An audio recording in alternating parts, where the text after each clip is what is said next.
और जो राशि चली गई, इस राशि को रिटर्न करने के लिए जो ये करेंगे आप, लोग कह रहे हैं कि इसको रिटर्न करना पड़ेगा।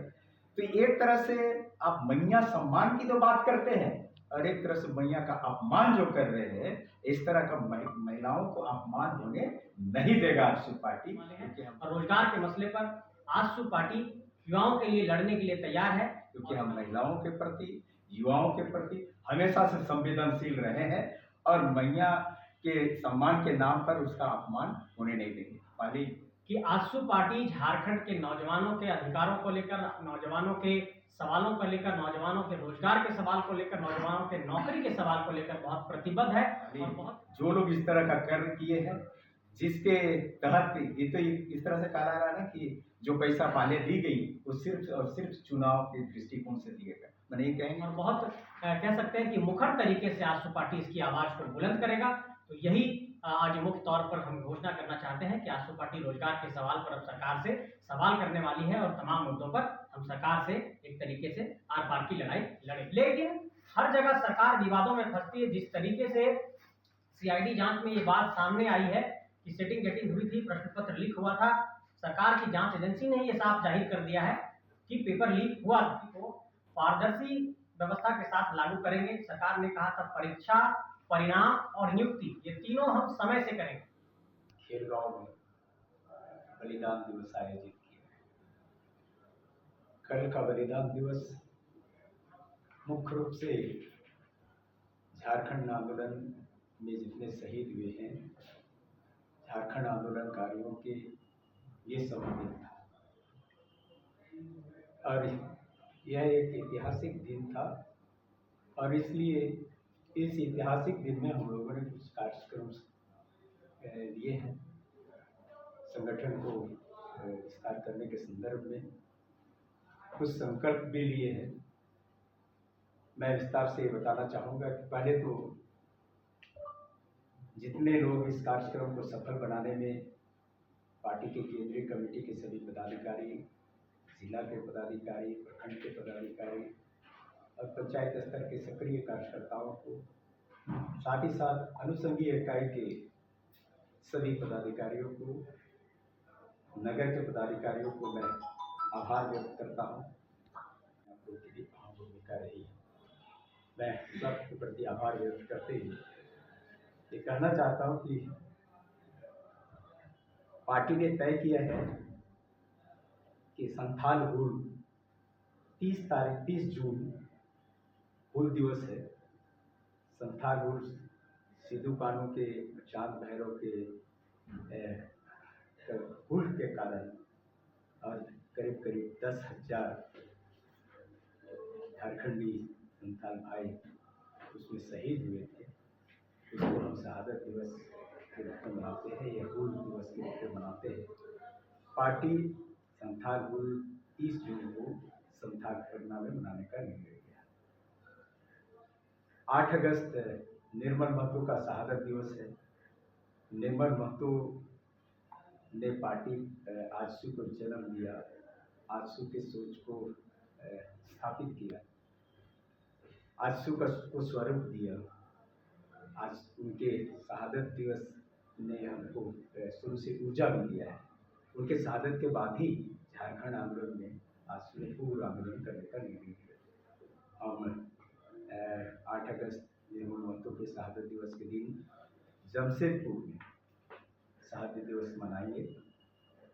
9 अगस्त आदिवासी दिवस और अगस्त क्रांति दिवस भी हम इसकी विस्तृत रूपरेखा कार्यक्रम का तैयार कर रहे हैं। पार्टी इस पर निर्णय लेने के बाद से बताएंगे। मुख्य रूप से कल जिन बातों को फोकस हम लोगों ने किया वो था झारखंड के अस्मिता को लेकर के, झारखंड के पहचान को लेकर के, झारखंड के अस्तित्व को लेकर के, झारखंड, झारखंडी और झारखंडियत को लेकर के जो विषय को लेकर के अलग राज्य की लड़ाई लड़ी गई थी, आज उन तमाम विषयों को लेकर हम फिर से संकल्पित है कि हम वर्तमान सरकार के समक्ष इन तमाम विषयों को लेकर के आगे रखेंगे। सरकार स्पष्ट रूप से कहा था कि पहले तो ये झारखंड में स्थानीय नीति आज तक नहीं बनी, झारखंडी कौन है वो भी नहीं बन पाया है। स्थानीय नीति स्पष्ट करे। रोजगार के संदर्भ में सभी महिलाओं को सम्मानित किया जाएगा। मैया सम्मान योजना के तहत तो मदद की जाएगी।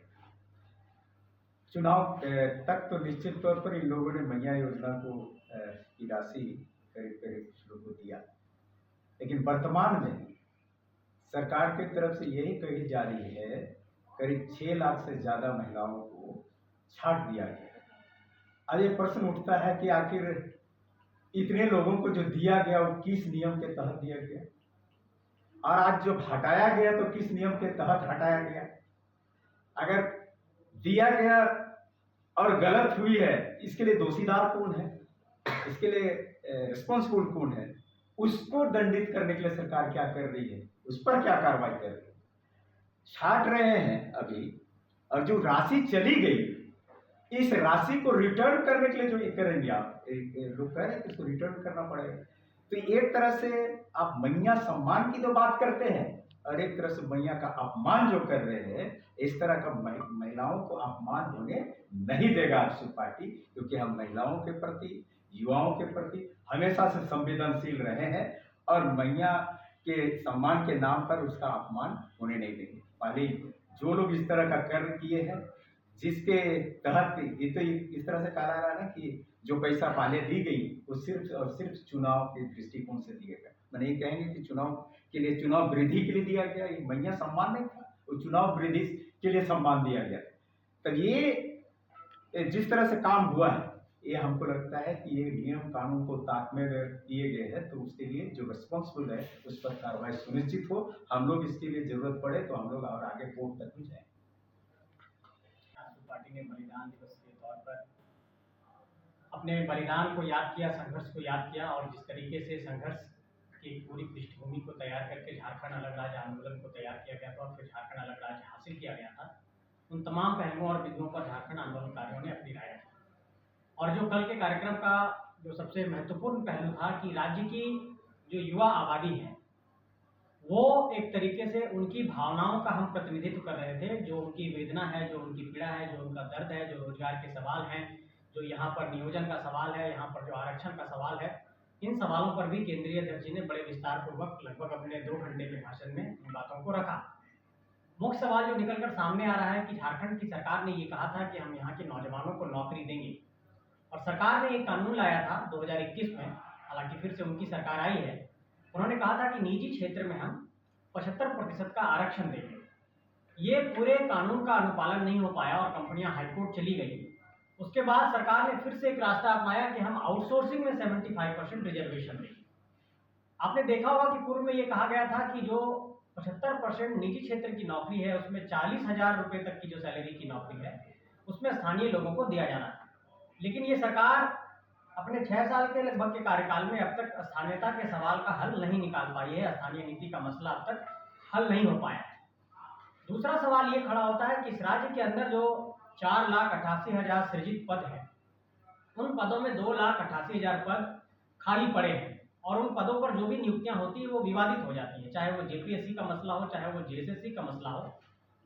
तो इन तमाम मसलों को लेकर आजसू पार्टी आने वाले वक्त में सरकार नौकरी दो अभियान की शुरुआत करने जा रही है। ये एक बड़ी घोषणा हम झारखंड के नौजवानों के लिए करना चाहते हैं, क्योंकि नौकरी एक बड़ा सवाल है, पलायन एक बड़ा सवाल है, नियोजन एक बड़ा सवाल है। झारखंड के लगभग 2 करोड़ 20 लाख नौजवान जो 18 से 40 वर्ष तक की उम्र के हैं, और अगर आप गौर करेंगे झारखंड के 18 से 25 और 25 से 40 वर्ष तक की उम्र सीमा के लोगों की, तो 70% की आबादी नौजवानों की झारखंड के अंदर है। इन नौजवानों के सवाल पर सरकार पूरी तरीके से चुप्पी साध रखी है और सरकार हर बार सिर्फ उलझाना चाहती है। सरकार ने ये कहा था कि हम यहाँ के नौजवानों को 5 लाख रोजगार देंगे, लेकिन ये 5 लाख रोजगार कब देंगे, कैसे देंगे, इसका कोई रोड मैप नहीं है। चीफ एग्जीक्यूटिव ऑफिसर को, वहाँ के डायरेक्टर को, या निजी क्षेत्र में जो भी कंपनियां हैं वहां पर आजसू पार्टी के तमाम पदाधिकारी जाकर के ज्ञापन देंगे और ये हिसाब मांगा जाएगा कि आप मुझे ये डेटा उपलब्ध कराइए कि कितने लोगों को आपने नौकरी दिया। ये सिर्फ सरकार को या कंपनियों को जानने का अधिकार नहीं है, ये जो नौकरी का सवाल है वो आप किन को दे रहे हैं, ये जनता को भी जानने का अधिकार है। तो हम जनता को ये डेटा इकट्ठा करके बताएंगे कि किन कंपनियों ने कितने स्थानीय लोगों को नौकरी दिया है, और निजी क्षेत्र की कंपनियों में कितने लोगों को नौकरी मिला है, आउटसोर्सिंग की एजेंसी में कितने लोगों को नौकरी मिला है। एक बड़ा सवाल और झारखंड के अंदर खड़ा हुआ है कि आउटसोर्सिंग जो एजेंसीज हैं, जो सरकार हायर कर रही है, उसमें आरक्षण की किसी भी प्रक्रिया का पालन नहीं हो रहा है। आज तमाम विभाग में आउटसोर्सिंग एजेंसी को लाया जा रहा है। झारखंड के पर्यटन विभाग में आप देख रहे होंगे कि तमाम आउटसोर्सिंग एजेंसीज को हायर किया गया है। तो सरकार से ये सवाल बनता है कि क्या सरकार सिर्फ ठेकेदारी प्रथा के माध्यम से ही रोजगार देना चाहती है, और अगर ठेकेदारी प्रथा से देना चाहती है तो क्या उसमें आरक्षण का पालन हो रहा है, और अगर आरक्षण का पालन नहीं हो रहा तो ये अधिकार का हनन क्यों किया जा रहा है। क्योंकि एक सवाल बीच में ये खड़ा हुआ था कि 2,88,000 पद जो सृजित थे, उसमें बीच में ये बात सामने आई सरकार की तरफ से कि अब सिर्फ 1,51,000 पद हमारे बचे हैं। तो इन पदों पर जब आपने नियुक्ति की ही नहीं तो ये पद भरे कैसे। इन पदों को आउटसोर्सिंग के माध्यम से शायद भर दिया गया। तो आउटसोर्सिंग के माध्यम से अब सरकार ने कहा है कि हम आरक्षण देंगे, लेकिन ये सवाल पहले खड़ा होता है कि आरक्षण का जो पहलू है आप किस रूप में और कैसे देंगे। इसलिए सरकार को हम ये बताना चाहते हैं कि आउटसोर्सिंग में, निजी क्षेत्र में आपने 75% दोनों जगहों पर रिजर्वेशन की बात कही। अब ये सिर्फ एक आई वॉश की तरह प्रतीत होता है, क्योंकि जो आउटसोर्सिंग एजेंसीज हैं वो भी एक प्राइवेट कंपनी है, हालांकि वो सरकार के साथ एसोसिएट होकर के काम कर रही है, और जो वहां पर निजी क्षेत्र की कंपनियां जो खनन कर रही हैं, जो माइनिंग कर रही हैं, जो बॉक्साइट की माइनिंग कर रहे हैं, या तमाम तरह की जो माइनिंग कर रही हैं, उन कंपनियों में भी यहाँ के लोगों को रोजगार नहीं दिया गया। तो हम ये दो महत्वपूर्ण एक तरीके से पहल करने जा रहे हैं। पहला तो ये है कि सरकार नौकरी दो अभियान की शुरुआत होगी। दूसरा, निजी क्षेत्र में कितने स्थानीय लोगों को नौकरी दिया गया, इन सारे सवालों को हम लोग निजी क्षेत्र की कंपनियों से पूछेंगे। और आउटसोर्सिंग कंपनियों में 75% रिजर्वेशन क्या दिया गया है और सरकार इसके लिए क्या करने वाली है, इन पर भी हम लोग सवाल पूछने जा रहे हैं।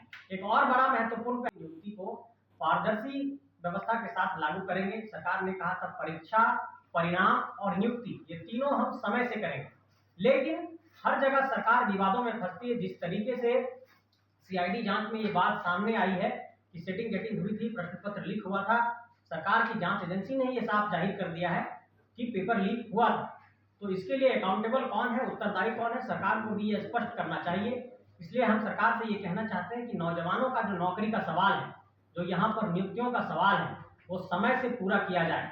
चाहे वो जेटेट का मसला हो, चाहे जेपीएससी का मसला हो, चाहे जेएसएससी का मसला हो, इसको लेकर के आजसू पार्टी आयोग के पास भी जाएगी और आयोग से भी सवाल करेगी और आयोग को भी ज्ञापन देने का काम करेंगे। तो 3 पहलू पर हम लोग अपना काम स्टार्ट करने जा रहे हैं। पहला, निजी क्षेत्र की कंपनियों से सवाल होगा। दूसरा, आउटसोर्सिंग एजेंसी से सवाल होगा। और तीसरा, सरकार के आयोग से सवाल होगा कि नियुक्तियों को लेकर के आप क्या करने वाले हैं। और इन सारे सवालों को लेकर आजसू पार्टी अब सड़क पर उतरने वाली है। पहले हम अपने पहले चरण में कंपनियों को ये आवेदन देने वाले हैं, कंपनियों से ये सवाल पूछने वाले हैं। और रोजगार के मसले पर आजसू पार्टी युवाओं के लिए लड़ने के लिए तैयार है।